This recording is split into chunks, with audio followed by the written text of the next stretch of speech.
Hello everyone and welcome in this video. आज के इस वीडियो में हम बात करेंगे सेट लाइफ साइंसेस के एग्ज़ाम के बारे में। एमएच सेट, महाराष्ट्र सेट के बारे में आज हम बात करेंगे। आपको पता है कि ये एग्ज़ाम के पैटर्न एंड सिलेबस में चेंजेस किए गए हैं एंड उसका अपडेट भी मैंने आपको पहले ही दिया है। जैसे कि आपको पता है कि सिलेबस में चेंज किया गया है, पैटर्न में चेंज किया गया है, तो बहुत सारे स्टूडेंट्स को ये समझने में मुश्किल होती है कि अब ये सिलेबस किस तरह स्टडी किया जाए एंड कौन से पॉइंट्स पे ज़्यादा कंसंट्रेट किया जाए, क्योंकि कुछ पॉइंट्स ऐसे होते हैं हर यूनिट से कि वो पॉइंट अगर आप स्किप कर लोगे तो आपके मार्क्स साथ ही साथ वहाँ पे चले जाएंगे, क्योंकि वो पॉइंट्स पे क्वेश्चंस आते हैं या फिर अगर उस पर क्वेश्चन डायरेक्टली नहीं भी आते हैं तो इनडायरेक्टली वो इफ़ेक्ट कर जाते हैं आपके मार्किंग सिस्टम पे। क्योंकि अगर वो कंसेप्ट आप छोड़ दोगे तो बाकी के कंसेप्ट भी आपको समझेंगे नहीं, क्योंकि ये इम्पॉर्टेंट कंसेप्ट होते हैं, कुछ पॉइंट्स होते हैं एंड कुछ पॉइंट्स ऐसे होते हैं, ठीक है, अगर आप वो नहीं भी करते हो तो ओके है, वो चल जाता है, उसके आप आंसर भी दे सकते हो, ऐसा भी हो जाता है। लेकिन कुछ पॉइंट्स मैं आपको यूनिट फर्स्ट के आज इस वीडियो में ऐसे बताऊंगी जो आपने मिस नहीं करने हैं। अगर आप पूरा यूनिट करते हो तो वो आपके लिए बहुत ही बेस्ट है, लेकिन अगर आपके पास टाइम कम है एंड आपको सिर्फ इम्पॉर्टेंट पॉइंट्स करके एग्ज़ाम में जाना है, आप जॉब करते हो या आपके पास टाइम बचा नहीं है, आपको रिवाइज़ करना है, तो ये जो पॉइंट्स मैं आज मैं आपको बोलूँगी वो पॉइंट्स आप मिस नहीं करना है। आपने उसकी डिटेल स्टडी करना है, चाहे कितना भी टाइम उस वो आपका ले ले, 5 घंटे 6 घंटे, अगर एक पॉइंट भी लेता है तो आपने वो पॉइंट क्लियर करना है, डिटेल स्टडी करना है, पूरा समझना है एंड अगर आप समझोगे तभी आपने आगे बढ़ना है। एक एक पॉइंट को अगर 5 5 6 6 घंटे भी अगर आप दोगे तो वो वर्थ होगा, क्योंकि उस पर आपको क्वेश्चन मिलेगा एग्ज़ाम में एंड वो आपके काम आएगा। ये टाइम आपका, वो टाइम वेस्ट नहीं होगा। वैसे तो अगर आप पूरा यूनिट करोगे तो वो भी वेस्ट नहीं होगा, लेकिन टाइम की अगर आपके पास कमी है तो इस टाइम ये पॉइंट्स करके जाइएगा आप, 100% आपको फ़ायदा होगा। ओके, सो देखते हैं यूनिट नंबर फर्स्ट, जो कि molecules and their interaction relevant to biology दिया गया है। देखिए, ये यूनिट का नाम है molecules and their interactions relevant to biology. तो यहाँ पे जोर देना है हमको, molecules and their interactions, interaction पे भी जोर देना है एंड मॉलिक्यूल्स पे भी जोर देना है। तो बायोमॉलिक्यूल्स पे स्पेशली मैं आपको बोलूँगी कि अमीनो एसिड्स एंड प्रोटीन्स, ये एंड न्यूक्लिक एसिड, ये 3 चीज़ों पे आप ज़्यादा जोर दीजिए। ओके, सो देखते हैं अमीनो एसिड में क्या आपने करना है। तो बहुत ज़्यादा, बहुत मतलब सुकून से आप बैठिए और अमीनो एसिड का एक चैप्टर कोई किताब से लीजिए, जो बायोकेमिस्ट्री की किताब है या कोई आपके पास दूसरी बुक अवेलेबल है, तो उसमें स्ट्रक्चर ऑफ अमीनो एसिड बहुत ही डिटेल से आप पढ़िएगा। जो आर होता है, आर ग्रुप होता है, NH3 होता है, H ग्रुप होता है, CO- होता है, ये सारे स्टडी कर लीजिए आप एंड ये भी देख लीजिए कि इनका बिहेवियर, ये जो स्ट्रक्चर होता है, अमीनो एसिड का स्ट्रक्चर होता है, इनका behaviour acid and base solution में क्या होता है, उस पे चार्जेस कौन से होते हैं, हाई पीएच में, लो पीएच में उस पे चार्जेस कैसे होते हैं। ये बहुत इंपॉर्टेंट है। सबसे पहले तो इसके लिए आपने अमीनो एसिड का जो बैकबोन बोला जाता है, जो स्ट्रक्चर होता है, बेसिक स्ट्रक्चर, वो ध्यान में रखना है। ये ध्यान में रखना है कि उसमें निगेटिव ग्रुप भी होता है COO- एंड पॉजिटिव ग्रुप भी होता है NH3+। ओके, एंड साथ में ये भी ध्यान रखना है कि साथ में एक R ग्रुप भी होता है जो वैरी करता है डिफरेंट अमीनो एसिड में। तो आपको ये स्टडी करना है कि under low and high pH ये कैसे चेंज होता है, इसके चार्जेस कैसे चेंज होते हैं। बहुत बार एग्जाम में ये क्वेश्चन आता है कि एक अमीनो एसिड दिया जाता है एंड पूछा जाता है कि इसका चार्ज क्या होगा at low pH and high pH. तो अगर आप ये स्टडी करना स्टार्ट करोगे उसका स्ट्रक्चर एंड आप देखोगे amino acids as acids and base, ये स्टडी करोगे तो आपको समझ में आएगा कि चार्जेस कैसे चेंज होता है। Okay, and specially pH and pi relation पे आप जोर दीजिए। अमीनो एसिड का पीआई कैसे चेंज होता है एंड पीएच जैसे चेंज होता है, पीआई में भी डिफरेंस आता है। पीएच जब बढ़ जाता है तो पीआई में क्या होता है, तो ये आप देख लीजिए। ओके, एंड और अमीनो एसिड में स्ट्रक्चर के बाद आपने क्या देखना है, आपको देखना है डिफरेंट अमीनो एसिड्स हैं। ओके, तो उनका अलग अलग मॉलिक्यूलर वेट होता है आपको पता है, तो आपको वो मॉलिक्यूलर वेट का बस एक बार चार्ट एक बार पढ़ के जाइएगा एग्ज़ाम में। ध्यान में रखिए कि सबसे ज़्यादा मॉलिक्यूलर वेट किसका है, सबसे कम मॉलिक्यूलर वेट किसका है। ओके, फिर स्टैंडर्ड अमाइनो एसिड किसको बोले गए हैं। ओके, देन उसके बाद अबंडेंट अमाइनो एसिड्स कौन से हैं, रेयर अमाइनो एसिड्स कौन से हैं। बहुत सारे मॉलिक्यूल्स में कुछ अमाइनो एसिड बहुत बार पाए जाते हैं, कुछ अमाइनो एसिड बहुत रेयर होते हैं। तो ये इनके एग्जाम्पल एंड नाम आपको याद रखना है। और उसके बाद आपको अमाइनो एसिड की, कुछ अमाइनो एसिड होते हैं जिनका पीआई बहुत ज़्यादा है एंड किसी का कम है, तो ये ज़्यादा एंड कम अमाइनो एसिड आपको याद रखने हैं। ओके, उसके बाद आपको याद रखना है side chains of amino acid. देखिए क्लासिफिकेशन ऑफ अमाइनो एसिड में आपको समझेगा कि नॉन पोलर कुछ अमाइनो एसिड्स हैं, पोलर चार्ज हैं एंड पोलर अनचार्ज हैं। तो इनके एग्जांपल आपको याद रखना है। ये डिपेंड करता है, जो आर ग्रुप होता है उसका साइड चेन्स होता है, उस पर डिपेंड करता है कि whether that amino acid is non polar and polar. Okay, polar अगर होगा तो चार्ज है या अनचार्ज है, तो इसके एग्जाम्पल आप याद रखिएगा।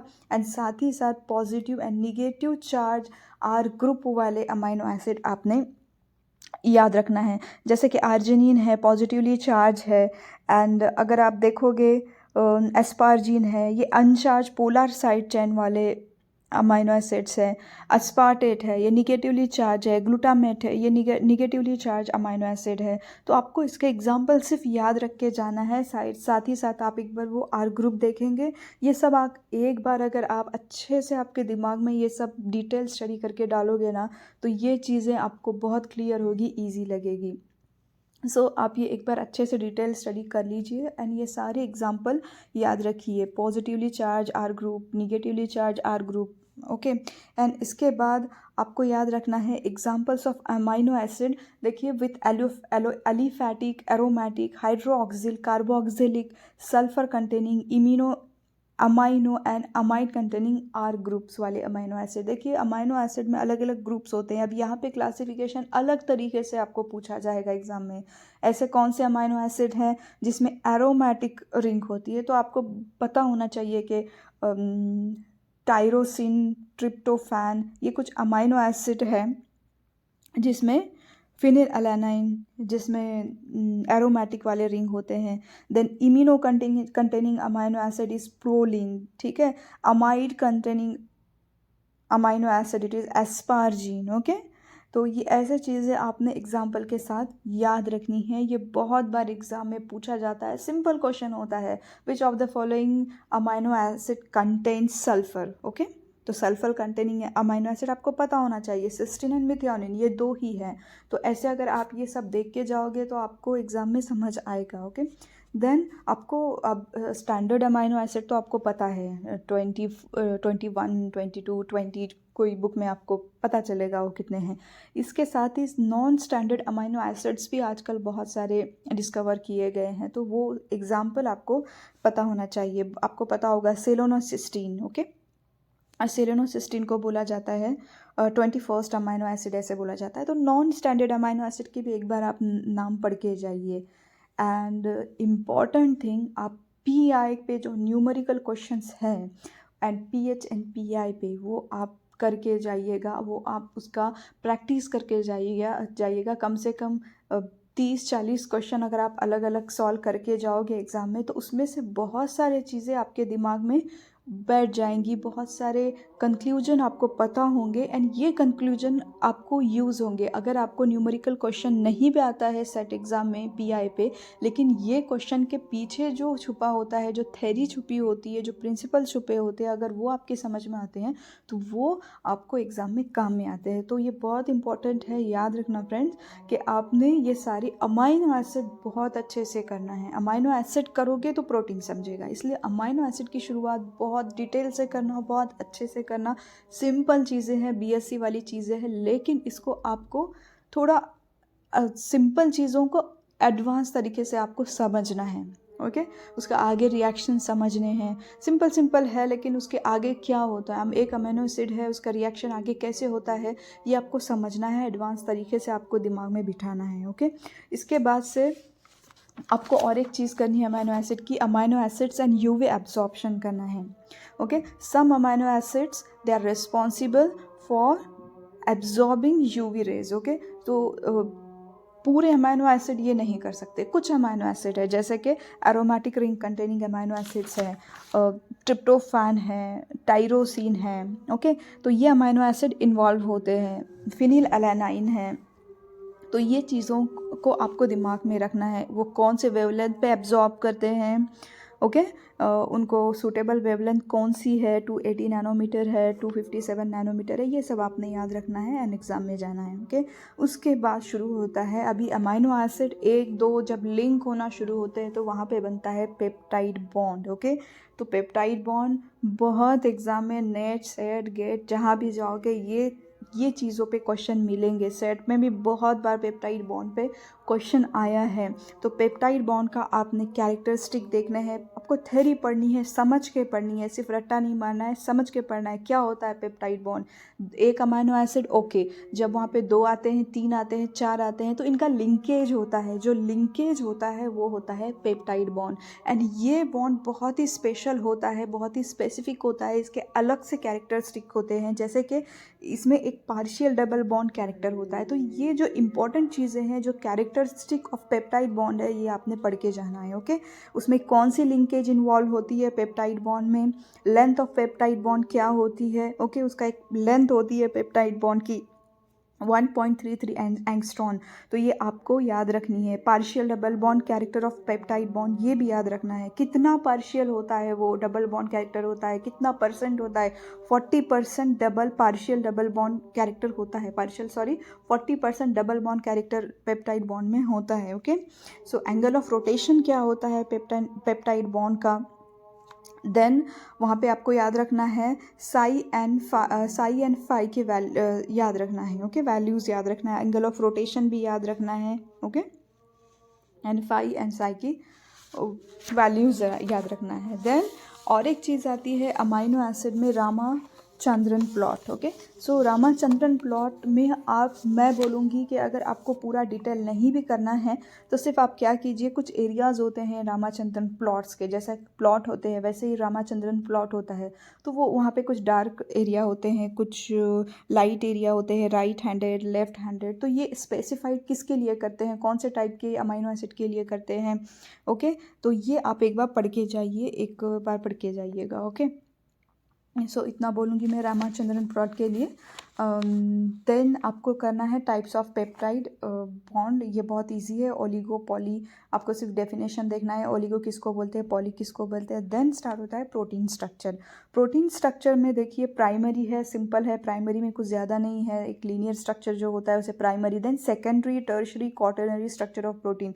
सेकेंडरी स्ट्रक्चर बहुत इंपॉर्टेंट है, इसमें जो अल्फ़ा एंड बीटा शीट्स है, alpha helix and beta sheets जो है, तो ये बहुत इंपॉर्टेंट है। तो इनमें क्या देखना है आपको, सेकेंडरी स्ट्रक्चर में अल्फ़ा एंड बीटा शीट्स में नंबर ऑफ अमाइनो एसिड्स पर टर्न कितने होते हैं, ये दोनों में डिफरेंस है, ओके। याद रखना इन दोनों में डिफरेंस है, alpha helix and beta sheets में डिफरेंस है। तो इन दोनों में नंबर ऑफ अमाइनो एसिड्स पर टर्न कितने होते हैं, डिस्टेंस बिटवीन 2 रेसिड्यूज कितना होता है, and interaction responsible for these 2 structure, secondary structure alpha helix and beta sheets, ये आपको अच्छे से याद रखना है, ओके। क्योंकि इस पे बहुत सारे न्यूमेरिकल क्वेश्चंस आते हैं। नंबर ऑफ अमाइनो एसिड्स पर टर्न आपको कैलकुलेट करने होते हैं, या डिस्टेंस आपको कैलकुलेट करना होता है। अगर आपको डिस्टेंस पता नहीं होगा या नंबर ऑफ अमाइनो एसिड पर टर्न पता नहीं होंगे तो आपको वो प्रॉब्लम सॉल्व करते भी नहीं आएंगे। या फिर अगर आपको थ्योरी में सिंपल क्वेश्चन पूछा जाएगा कि इसका डिस्टेंस कितना होता है, अल्फ़ा हेलिक्स में डिस्टेंस बिटवीन 2 रेसिड्यूज़ कितना होता है, तो आपको पता होना चाहिए। सिंपल चीज़ें हैं, तो ये आपने अच्छे से देखने हैं सिंपल चीज़ें, और उसका न्यूमेरिकल जो प्रॉब्लम्स होते हैं वो सॉल्व करके जाना है। जैसे कि आपको पता होगा अल्फ़ा हेलिक्स में 3.6 अमाइनो एसिड्स होते हैं, पर टर्न होते हैं, ओके। सो इस पे बहुत सारे क्वेश्चन आते हैं, आप ये अच्छे से करके जाइएगा, ओके। देन आपको थोड़ा टर्शरी स्ट्रक्चर भी देखने हैं, मोटिव्स एंड सुपर स्ट्रक्चर्स जो होते हैं, ये थोड़ा आप देख के जाइए। उसका कुछ ज़्यादा है नहीं, सिर्फ आपको कुछ अमाइनो एसिड इन्वॉल्व होते हैं टर्न्स में, मोटिव्स में, तो आपको ये याद रखने हैं, एक बार आप पढ़ सकते हैं उसको। देन आपको numerical problems on peptide bond solve करने हैं, calculation of length of polypeptide. Okay, बहुत बार क्वेश्चन आते हैं कि calculate the length of a polypeptide chain containing 100 amino acid residues. इस पे आपको मेरा एक वीडियो मिल जाएगा, मैं उसका लिंक आपको डिस्क्रिप्शन बॉक्स में दे दूँगी, कमेंट बॉक्स में भी दे दूँगी, तो वो आप जस्ट क्लिक कीजिएगा एंड पूरा डिटेल आपको न्यूमेरिकल प्रॉब्लम के साथ वो आपको वीडियो मिल जाएगा। तो वो वीडियो आप एक बार देख लीजिए। तो बहुत बार ये क्वेश्चन पूछा जाता है कि calculate the length of a polypeptide chain containing 50 amino acids. Okay, तो आपको आना चाहिए। देन आपको क्या करना चाहिए, bonds responsible for primary secondary tertiary quaternary structure of protein 100%, क्योंकि प्राइमरी स्ट्रक्चर, सेकेंडरी, टर्शरी, ये जो भी स्ट्रक्चर्स होते हैं, अल्फा हेलिक्स, बीटा प्लीटेड, ये एक इंटरैक्शन की वजह से होते हैं, कुछ बॉन्ड्स के वजह से होते हैं। देखिए यूनिट का नाम ही है बायोमोलिक्यूल्स एंड इंटरैक्शन। तो हर जगह जहाँ पे भी बायोमोलिक्यूल्स है या फिर उसका कुछ कन्फर्मेशन हो रहा है या उसमें कुछ चेंजेस हो रहे हैं, तो वहाँ पे अगर इंटरैक्शन आ रहा है तो वो इंटरैक्शन आप खासकर याद रखिए, क्योंकि ये इंटरैक्शन के बारे में आपको पूछा जा सकता है, क्योंकि ये इम्पॉर्टेंट है। यूनिट उसी पे है, डिपेंड करता है, पूरा यूनिट उसी पे डिपेंड करता है। तो जितने भी हाइड्रोजन बॉन्ड्स होंगे या फिर जो भी बॉन्ड्स है यहाँ पे, वो आप पूरे अच्छे से देख लीजिए। एंड स्पेशली किन मॉलिक्यूल्स के बीच में बॉन्डिंग होती है वो आप याद रखिए। कार्बन नाइट्रोजन में होती है, कार्बन हाइड्रोजन में होती है, कार्बन ऑक्सीजन में होती है। तो अलग अलग जहाँ बॉन्डिंग होती है वो आप ध्यान दीजिए। उसके आगे आपको देखना है solubility of proteins. Okay, and effect of pH. Okay, ये देखना है आपको। तो प्रोटीन्स की सोल्युबिलिटी कैसे चेंज होती है पीएच के चेंज के साथ, एंड चेंज क्या होता है सोल्युबिलिटी में below and above pi. Okay, एक पीआई लेवल के अगर ऊपर जाता है पीएच एंड पीआई के नीचे जाता है तो प्रोटीन की सोल्युबिलिटी में क्या फ़र्क होगा, प्रेसिपिटेशन होगा या वहाँ पे बहुत फास्ट डिज़ोल्व हो जाएंगे प्रोटीन्स। ओके, तो ये आपको ध्यान रखना है, बहुत इंपॉर्टेंट है, ये बहुत इंपॉर्टेंट है। आपको लग रहा होगा ये पॉइंट ऐसे ही है, लेकिन ये बहुत इंपॉर्टेंट पॉइंट है। आइसोइलेक्ट्रिक प्रेसिपिटेशन इसमें एक पॉइंट है। देन आगे अगर आप देखोगे effect of ionic strength on solubility and salting out and salting in process, ये बहुत इंपॉर्टेंट है। आप डिटेल इसका आप बहुत अच्छे से पढ़िएगा, समझिएगा सॉल्टिंग आउट क्या है, सॉल्टिंग इन क्या है, क्यों प्रेसिपिटेशन होता है, क्यों सॉल्टिंग आउट होता है। ओके, सो ये आप अच्छे से पढ़िए। देन एक पॉइंट आता है types of protein, simple and conjugate proteins. इसका आपको सिर्फ थ्योरी पढ़ना है, कुछ एग्जांपल याद रखने हैं कॉन्जुगेट एंड सिंपल प्रोटीन के। अगर एक बार आप थ्योरी पढ़ोगे भी तो आपको एग्ज़ाम में याद आएगा। ठीक है, कोलेजिन किस टाइप का प्रोटीन है। ओके, देन ग्लाइकोजिन ये किस टाइप का प्रोटीन है, अगर वो उसके रिलेटेड एग्ज़ाम में एमसीक्यूज़ भी आते हैं तो ऑप्शन के बेसिस पे आपको अंडरस्टैंडिंग होगी एंड आप क्वेश्चन सॉल्व कर सकते हो। लेकिन आप याद रखिए आपने सोल्युबिलिटी अच्छे से करनी है and pi and peptide bond के जो न्यूमेरिकल क्वेश्चन है वो आपने सॉल्व करने हैं। देन प्रोटीन पे और एक बहुत ही इम्पॉर्टेंट टॉपिक है सीक्वेंसिंग वाला, प्रोटीन सीक्वेंसिंग मेथड्स। ओके, सो आपने करने हैं एन टर्मिनल एनालिसिस। प्रोटीन में एक होता है सीक्वेंसिंग मेथड है एन टर्मिनल एनालिसिस। देन आपने करना है क्लीवेज ऑफ डाइसल्फाइड बॉन्ड, ये मेथड्स हैं। Then Edman degradation and specific cleavage at specific sites by chemical. आपको केमिकल्स के नाम याद रखने हैं, कौन सी chemicals those chemical they are involve in cleavage of proteins at a specific site. Okay, बहुत सारा साइंटिस्ट क्या करते हैं, अगर उनको क्लीवेज करना है तो कुछ केमिकल का यूज़ करके जहाँ पे उनको टारगेट्स क्लीवेज करना है वहाँ पे स्पेसिफिक साइट पे क्लीवेज किया जाता है। तो आपने वो क्लीवेज याद रखनी है, जैसे कि ट्रिप्सिन है, काइमोट्रिप्सिन है, पेप्सिन है, इलास्टेस है, ये स्पेसिफिक साइट पे एक्ट करते हैं। जैसे कि ट्रिप्सिन है कार्बोक्सिल साइट ऑफ लाइसिन और अर्जिनाइन, यहाँ पे एक्ट करेंगे। ओके, तो ये याद रखना है। Then N terminal analysis and cleavage of disulphide bonds and Edman degradation. इस पे बहुत सारे क्वेश्चंस आते हैं। क्वेश्चन किस तरीके के आते हैं मैं आपको बताती हूँ, लेकिन ये प्रोसेसेस आप डिटेल में करिएगा। पूरा प्रोसेस दिमाग में ऐसा फिट बिठाइए कि एग्ज़ाम में कुछ भी अगर आपको आता है तो आपके दिमाग में वो सब सीक्वेंसिंग, सब स्टेप्स आनी चाहिए कि ऐसे होता है प्रोटीन्स पे, यहाँ पे क्लीव होता है, देन ऐसे होता है, ऐसे सीक्वेंसिंग होती है। तो आपने इतना उसको डिटेल में करना है। Okay, then estimation of protein, ये तो हम करते हैं ऐसे और लैब में करते हैं। ओके, जैसे कि आपको पता है फॉलिन मेथड है, बायूरेट मेथड है, ब्रैडफोर्ड मेथड है। तो ये तो आप थोड़ा सा पढ़ के जाइएगा, इसमें कुछ ज़्यादा आपको दिमाग लगाने की ज़रूरत नहीं है, लेकिन एक बार जस्ट उस पर नज़र डाल के जाइए कि बायूरेट मेथड में क्या होता है। एक बार भी अगर आप पढ़ोगे तो एग्ज़ाम में आपको क्लू मिल जाता है थेरोटिकल का। ओके, तो आप ये कीजिएगा। प्रोटीन एस्टिमेशन का जो मैंने आपको बोला है सीक्वेंसिंग का, जनरली एक पॉलीपेप्टाइड दी जाती है एंड बोला जाता है the determine the sequence of the parent peptide. Okay, जैसे कि a peptide was broken into 2 smaller peptides by cyanogen bromide. Okay, and into 2 different peptides by trypsin. Their sequences were as follows. यहाँ पे साइनोजिन bromide से जब cleave किया गया उसके sequences दिए गए हैं। साइनोजिन ब्रोमाइड 1 उसका एक सीक्वेंस दिया गया है, साइनोजिन ब्रोमाइड 2 उसका एक सीक्वेंस दिया गया है, ट्रिप्सिन से जब किया गया है उसका एक सीक्वेंस है, ट्रिप्सिन 2 से जब किया गया उसका एक सीक्वेंस दिया गया है। एंड ये सीक्वेंसेस देके आपको बोला है कि पेरेंट मॉलिक्यूल क्या था। ये तो क्लीव्ड पार्ट है, तो पेरेंट मॉलिक्यूल आपको डिटरमाइन करना है। ओके, सो ये बहुत सारे ऐसे क्वेश्चंस आते हैं।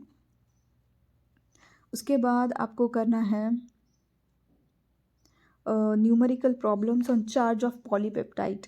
ये इस पे भी बहुत सारे क्वेश्चन आते हैं कि ये एक पॉलीपेप्टाइड दी जाती है, determine the charges on the polypeptide. जैसे कि देखिए यहाँ पे मैं आपको बताती हूँ, एक पॉलीपेप्टाइड दी जाती है जैसे कि tyrosine, glycine, phenyl alanine and methionine. ये पॉलीपेप्टाइड है, ऑलिगोपेप्टाइड भी बोल सकते हो आप इसको।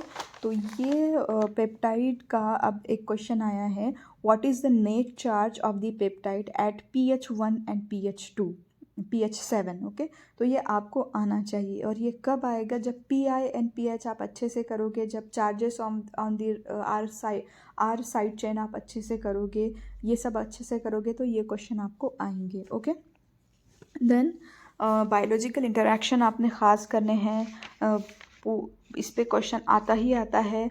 कोवेलेंट बॉन्ड है, नॉन कोवेलेंट बॉन्ड्स है, वॉन डेर वाल्स फोर्सेस है, आयोनिक बॉन्ड है, हाइड्रोजन बॉन्ड है। तो इनके आपको लेंथ याद रखनी है। सबसे स्ट्रॉन्ग बॉन्ड कौन सा होता है, सबसे वीक बॉन्ड कौन सा होता है, इनका स्ट्रेंथ आपको याद रखनी है। हाइड्रोफोबिक इंटरेक्शन क्या होते हैं, किस वजह से होते हैं, ये सारी चीज़ें आपको याद रखनी है। ये है अमाइनो एसिड एंड प्रोटीन। बहुत ज़्यादा टाइम आप इसको दीजिए यूनिट फर्स्ट में, अमाइनो एसिड एंड प्रोटीन्स को। पूरा मैं बोलूँगी आपको कि 30% टाइम आप ये टॉपिक को दोगे तो चलेगा। उसके बाद आता है इम्पॉर्टेंट टॉपिक है न्यूक्लिक एसिड, जिस पे बहुत बार क्वेश्चन पूछे गए हैं।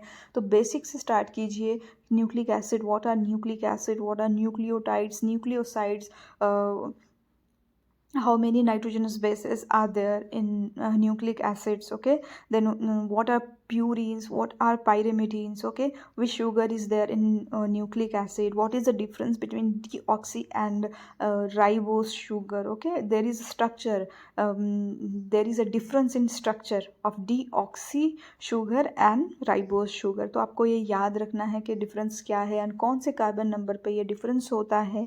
ओके, आपको पता चलेगा जब आप पढ़ोगे तो आपको पता चलेगा कि कार्बन नंबर 2 राइबोस शुगर में कार्बन नंबर 2 पे ये चेंज होता है, वहाँ पे डीऑक्सीजनेशन होता है, इसके वास्ते उसको बोलते हैं डीऑक्सी शुगर। तो आपको ये याद रखना है। ओके, देन आपने प्रॉब्लम सॉल्व करने हैं, एटीपी देखना है, पॉलीन्यूक्लियोटाइड किसे बोलते हैं ये देखना है, इम्पॉर्टेंट है।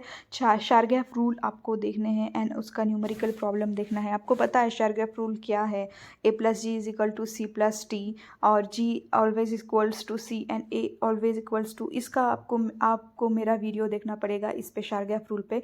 आप मेरा वीडियो देखिए, आपका पूरा कंसेप्ट क्लियर हो जाएगा। साथ ही साथ इस पे न्यूमेरिकल प्रॉब्लम्स का वीडियो भी मैंने अपलोड किया है, वो भी देख लीजिएगा। मैं description box and comment box दोनों में इसके लिंक देती हूँ, सो प्लीज़ ये मेरा वीडियो देखिएगा आप। एंड उसके बाद आपको देखना है structure of double standard DNA. उसमें आपको क्या देखना है, स्पेशली वो जो बी वाला स्ट्रक्चर है, जो मोस्ट हम जो स्टडी करते हैं, ओके, मोस्टली जो हम पढ़ते हैं, तो उसमें मेजर माइनर ग्रूव देखने हैं। देन बेस पेयर पर टर्न देखने हैं, हर टर्न में कितने बेस पेयर होते हैं वो बी वाले स्ट्रक्चर में, ओके। देन हेलिक्स डायमीटर क्या होता है, ग्लाइकोसाइडिक बॉन्ड क्या होता है। तो ये देखिए जनरली 4 जो डीएनए के फॉर्म्स है, A form, B form, 3 form जो एक्सेप्ट किए गए हैं, A form, B form and Z form, ये तीनों के आपने देखने हैं। ग्लाइकोसाइडिक बॉन्ड कन्फर्मेशन एंटी है, ओके, या फिर एंटी फॉर या फिर सिन है, आपको समझेगा ये पढ़ने के बाद। या फिर हेलिक्स डायमीटर, ये तीनों में कितना होता है, किस में ज़्यादा है, बेस पेयर किस में कितने होते हैं। जैसे कि अगर आप देखोगे बेस पेयर 10.4 होते हैं बी फॉर्म में एंड 10.7 होते हैं ए फॉर्म में एंड 12 होते हैं जेड फॉर्म में। तो पर टर्न सबसे ज़्यादा बेस पेयर होते हैं जेड फॉर्म में। एंड ये सारी चीज़ें आपको देखना है, ओके। रोटेशन देखना है, जैसे मैंने बताया diameter, major groove and minor groove. B form में क्या होता है, ए फॉर्म में क्या होता है। तो बी फॉर्म में जो मेजर ग्रूव होता है वो वाइड एंड डीप होता है, एंड माइनर ग्रूव होता है वो नैरो एंड डीप होता है, ओके। ए फॉर्म में जो होता है मेजर ग्रूव वो नैरो एंड डीप होता है and minor groove wide and shallow होता है। तो ये डिफरेंसेस आपको याद रखने हैं, जस्ट आपको कंपैरेटिवली स्टडी करके जाना है। इसमें कुछ ज़्यादा दिमाग की एंड ज़्यादा टाइम की आपको ज़रूरत नहीं है, सिर्फ आपको दिमाग में थोड़ी चीज़ें बिठानी है एंड जाना है, ओके। देन आपको stability of double standard DNA and protein से याद रखना है, which forces are involve in their stability, क्या प्रोसेस होता है डीएनए में भी, कौन से हाइड्रोजन बॉन्ड होते हैं या कौन से बॉन्ड होते हैं, या चार्ज, निगेटिवली चार्ज जो होते हैं फॉस्फेट ग्रुप के वो इन्वॉल्व होते हैं। ये आपको पूरा पढ़ के जाना है। स्टेबिलिटी पे आप अच्छा खासा टाइम दीजिए, थेरोटिकल पार्ट है लेकिन थोड़ा टाइम दीजिए एंड आपका ये हो जाएगा, एग्ज़ाम में आपको वो काम आ जाएगा। एक इम्पॉर्टेंट पॉइंट आता है thermal denaturation, TM value, okay. इसके प्रॉब्लम्स भी होते हैं, कुछ फैक्टर इस पे इफेक्ट करते हैं। इसके लिए मैं आपको यहाँ पे भी बोलूँगी कि मेरा एक बार वीडियो जाके आप देखिएगा। न्यूमेरिकल प्रॉब्लम भी सॉल्व करके प्रैक्टिस क्वेश्चन भी मैंने आपको बताए हैं एंड एक बार पूरी थ्योरी भी बताई है। तो ये आपको इसकी लिंक भी मैं अपने डिस्क्रिप्शन बॉक्स में दूंगी एंड कमेंट बॉक्स में दूंगी। तो ये आप अच्छे से कीजिए, बहुत इंपॉर्टेंट पॉइंट है टीएम वैल्यू, ओके। सो आप ये मेरे वीडियो से कर लीजिएगा। देन और एक बायोमॉलिक्यूल है कार्बोहाइड्रेट है। कार्बोहाइड्रेट की थ्योरी आप पढ़ के जाइए, टाइप्स देख के जाइए विथ एग्जांपल, जैसे कि कौन कौन से कार्बोहाइड्रेट है, आपको पता है ग्लूकोज, सुक्रोज, शुगर, ये सारे चीज़ें हैं। उसमें भी बहुत सारे चीज़ें आ जाती हैं, ओके। कुछ कॉन्जुगेट है, कुछ पॉलीसैकेराइड्स है, कुछ मोनोसैकेराइड्स है, आपको ये याद रखना है। ईपीमर्स है, ये चीज़ें आप याद रखिएगा, ओके। बहुत सारी छोटी छोटी चीज़ें हैं याद रखना, जैसा कि अल्फ़ा डी, बीटा डी, इनका रोटेशन होता है। लेकिन उतना टाइम अगर आपके पास है तो आप कर लीजिए, अगर नहीं है तो बस जनरल आप उसके कुछ डाइसैकेराइड्स एंड ग्लाइकोसाइडिक बॉन्ड, जैसे पेप्टाइड बॉन्ड है, यहाँ पे ग्लाइकोसाइडिक बॉन्ड है, इसका ग्लाइकोसाइडिक बॉन्ड का आप अच्छे से करके जाइएगा कि कौन से नाइट्रोजन कहाँ पे पेयरिंग होती है, हाइड्रोजन कहाँ पे पेयरिंग होती है। देन एक और इम्पॉर्टेंट मॉलिक्यूल आता है एंजाइम। एंजाइम में आपने देखना है उसके कैरेक्टर्स देखने हैं, माइकलिस मेंटन इक्वेशन देखना है, ओके। इसके बाद आपने पूरा उसका काइनेटिक्स के बारे में देखना है। स्पेशली आपने वहाँ पे ध्यान देना है, एंजाइम इनहिबिशन पे ध्यान देना है। Competitive, uncompetitive and non competitive enzyme inhibition, उनके इक्वेशन देखने हैं and increase and decrease in V max and K M देखना है, ओके।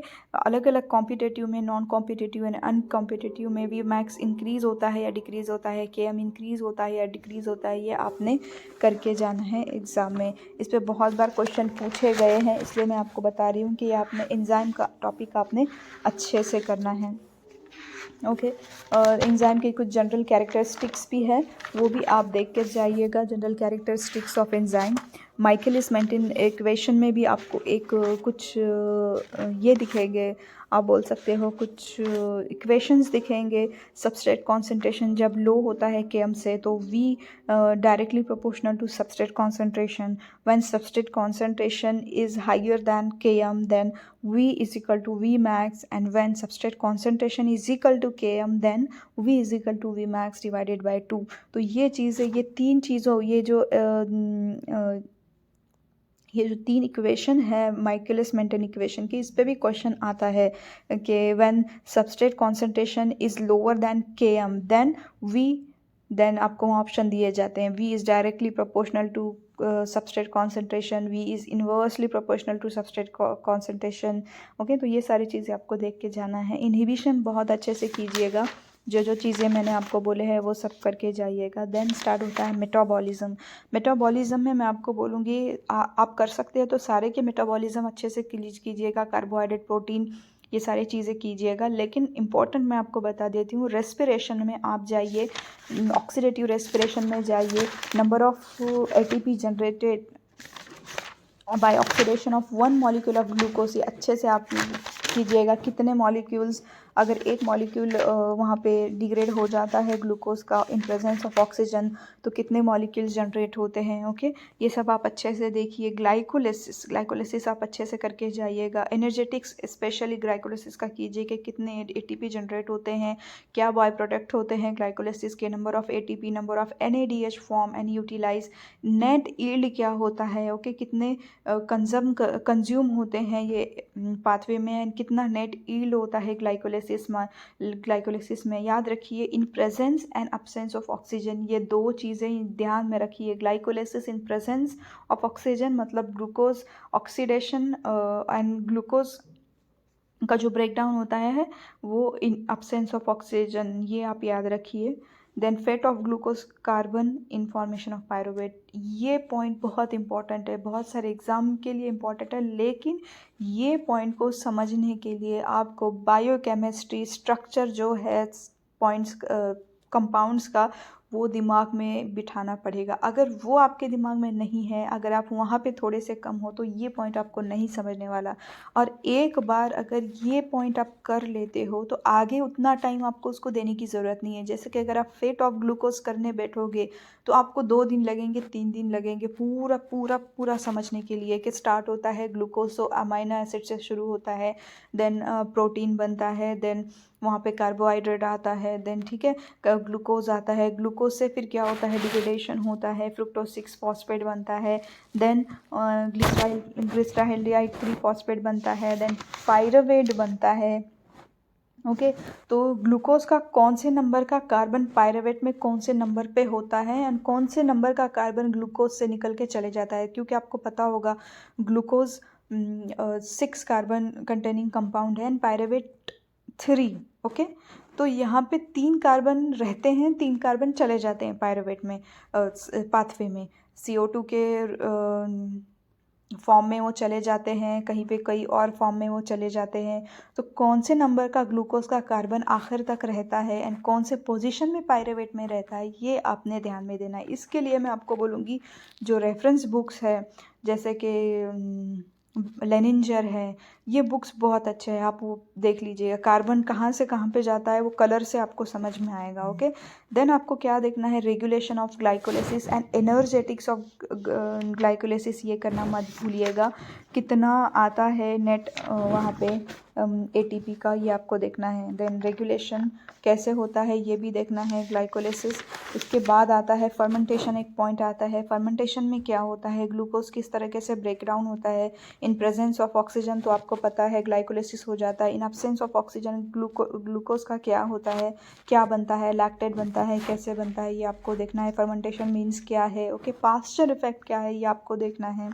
ओके, देन आपका आता है उसके बाद Krebs cycle. Krebs cycle glycolysis के बाद कंटिन्यू क्रेब साइकिल आपको पता समझ में आएगी जब आप पढ़ते जाओगे, तो वहाँ पे भी उसकी ईल्ड कितनी होती है, कितना कंज्यूम होता है ATP, कितना NADH लगता है, कितना प्रोड्यूस होता है, कैसे रेगुलेट होती है this Krebs cycle. Okay, citric acid cycle भी इसे बोला जाता है। शटल सिस्टम्स कुछ है, तो एंड कुछ कपल रिएक्शन करके आपको मिलेंगे, 4-5 रिएक्शन आपको मिलेंगे, तो वो आप देख लीजिए। ओके। देन HMP पाथवे भी आप देख लीजिए। HMP पाथवे स्पेसिफाइड है, आप पढ़िए उसका। HMP पाथवे कैसे ब्रेक डाउन होता है, कैसे होता है, ये सब आप चीज़ें आप देख लीजिए। क्रेब साइकिल में देखिए कहाँ से एसिटिल को ए कहाँ से आता है, किधर जाता है, ये सारी चीज़ें आप देखिए। इनहिबिटर्स कौन से हैं क्रेब साइकिल के, fate of carbon in citric acid cycle, ये भी देख लीजिए। ओके। इलेक्ट्रॉन ट्रांसपोर्ट सिस्टम, ये भी आप अच्छे से देख लीजिए। एक सिस्टम है इलेक्ट्रॉन ट्रांसपोर्ट सिस्टम, उसमें कैरियर्स है, एक्सेप्टर्स है, कितने कैरियर्स है, कितने एक्सेप्टर है, ये सारी चीज़ें आप देख लीजिए। एंड देन आपको क्या करना है, इसके इनहिबिटर्स के बारे में भी पढ़ना है। ओके। ये जो मैंने अभी कुछ रिएक्शंस आपको बताए, ग्लाइकोलिसिस, HMP पाथवे, ये सारी बहुत इंपॉर्टेंट है। ये चीज़ें आपने करने ही करने हैं। डिटेल में कीजिए, 2 दिन जाने दीजिए, 3 दिन जाने दीजिए, लेकिन डिटेल में ये पॉइंट्स करके, इसके प्रॉब्लम्स करके पूरा दिमाग में फिट करके जाइए। देखना आप एग्ज़ाम में इसमें से आपको बहुत सारे क्वेश्चंस आएंगे एंड बहुत सारे क्वेश्चन को आप सॉल्व कर पाओगे अगर आप अच्छे से करते हो तो, समझ के करते हो तो। ओके। तो अगर आपको ये वीडियो पसंद आए तो लाइक कीजिए। ऐसे बहुत सारे वीडियोस अभी आने वाले हैं, तो इसके लिए मेरा चैनल सब्सक्राइब कीजिए। एग्जाम में जैसे ही ये वीडियो अपलोड होंगे, पब्लिश होंगे, वैसे ही आपको मिलेंगे अगर आप इसको सब्सक्राइब करोगे एंड अगर आप उसको वहाँ पे बेल आइकन प्रेस करोगे। तो आपको लाइक भी करना है अगर आपको पसंद आया है, देन आपको सब्सक्राइब भी करना है ऐसे वीडियोस के लिए, जॉब अलर्ट्स के लिए एंड बहुत सारी इंफॉर्मेटिव वीडियोस के लिए आपको सब्सक्राइब करना है। साथ ही साथ आपको बेल आइकन प्रेस करना है। Thank you very much.